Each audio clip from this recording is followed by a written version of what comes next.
জীবনের ত্যাগ আর কোরবানি ছাড়া কেউ সফল হতে পারে নাই, কামিয়াব হতে পারে নাই।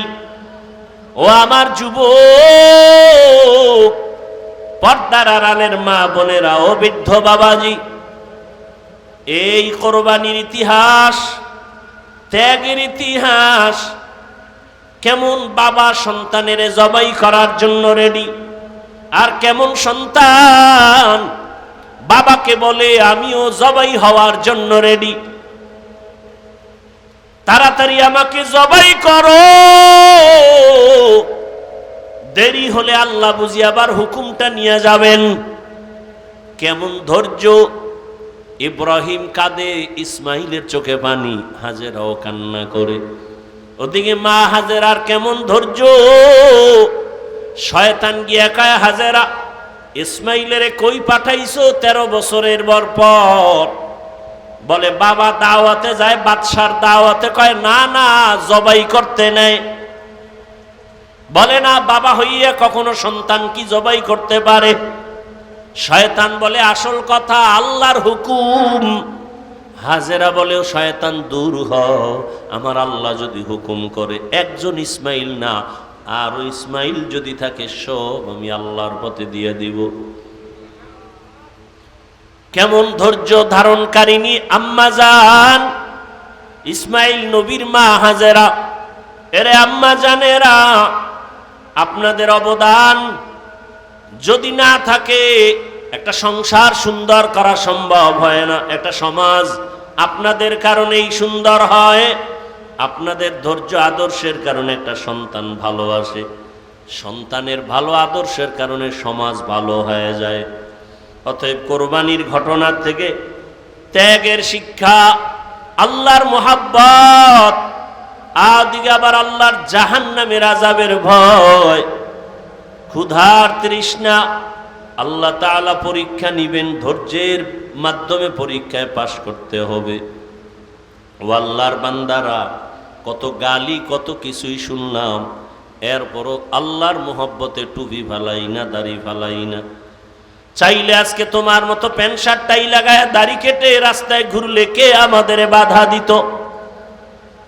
মাদ্রাসায় পড়েছি, চাকরি নাই, ব্যবসা নাই, সার্টিফিকেট নাই সরকারিভাবে, এরপরেও কেন এই পথ ছাড়ি না? গালাগালি শোনার পরেও কেন ছাড়ি না? একমাত্র কারণ আল্লাহর কোরআন সত্য, নবীর কথা সত্য। গুনাহ নিয়ে যারা কবরে যাবে তাদের আযাব হবে জাহান্নাম, তাও সত্য। নেক আমলওয়ালাদের জন্য জান্নাত, তাও সত্য। এই চিন্তা ভাবনা করে আল্লাহর মোহাব্বতে নামাজ রোজা ধরে ফেললাম। রিজিকের মালিক আমার আল্লাহ, ইজ্জতের মালিক আল্লাহ, সম্মানের মালিক আল্লাহ, হায়াতের মালিক আল্লাহ। ও যুবক, এখনো সময় আছে ইসমাইল নবীর আদর্শের মতো ধৈর্য ধারণ করে আল্লাহর মোহাব্বতের রশি গলায় লাগাও। মা বাবার দোয়া নিয়া, শিক্ষকের দোয়া নিয়া, ওলামায়ে কেরামের পরামর্শ নিয়া নবীর আদর্শ মেনে চলবা। জীবনে কত শখ মিটাইয়া গুনাহ করলা, মনে চাইছে নামাজ পড়বা না, পড়ো নাই। মনে চাইছে দাড়ি কাটবা, কেটে ফেলেছো। মনে চাইছে পার্কে পার্কে ঘুরবা, ঘুরেছো, এখনো কি তোমার শখ মিটে নাই? মনে চাইছে সারা রাত মোবাইলে গুনাহ করবা, করেছো, এখনো কি তওবা করবা না? কয়দিন আর দুনিয়ায় বাঁচবা? তোমার আমার চোখের সামনে কত যুবকের লাশ, গাড়ির নিচে পানির নিচে যুবকের লাশ। কয়দিন আর দুনিয়ায় বাঁচবারে বাবা? এখনো সময় আছে, তওবা করে নাও। মা বাবার দোয়া নাও, শিক্ষকের দোয়া নাও, উলামায়ে কেরামের দোয়া নাও। আর নামাজ ছাড়বা না, দাড়ি কাটবা না, বেপরদায় চলবা না, মা বাবার সাথে বেয়াদবি করবা না। বৃদ্ধ বাবাজিরাও আল্লাহর কাছে ইব্রাহিম নবীর মতো ত্যাগী হইয়া আমল ধরে ফেলেন। আপনার মতো কত বুড়ারা মসজিদে গিয়া নামাজ পড়ে, আপনি কেন পারবেন না?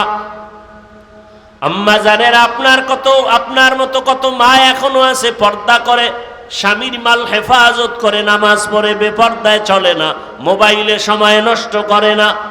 আপনারা কেন পারবেন না? আল্লাহর কাছে তওবা করেন, আল্লাহকে মনে মনে বলেন, হে আল্লাহ, আর নামাজ ছাড়বো না, দাড়ি কাটবো না, বেপর্দায় চলবো না। ও যুবক বাবার, আল্লাহর কাছে যদি তওবার নিয়ত থাকে, অন্তরে কোনো মুনাফিকি না থাকে, খাঁটি তওবার নিয়ত যদি থাকে দুটো হাত আল্লাহকে দেখাইয়া দাও। আয় আল্লাহ, হাতগুলো কবুল করে নেন, তওবা কবুল করে নেন, তওবার উপরে মজবুত হইয়া চলার মতো তৌফিক দান করেন, আমিন। আল্লাহ আমাদের সবাইকে আল্লাহর কঠিন বান্দার উপরে যে পরীক্ষা মুমিনের জন্য, আল্লাহ পরীক্ষায় পূর্ণ কামিয়াবি অর্জন করার তৌফিক দান করেন, সাবিরিনদের অন্তর্ভুক্ত করে দেন।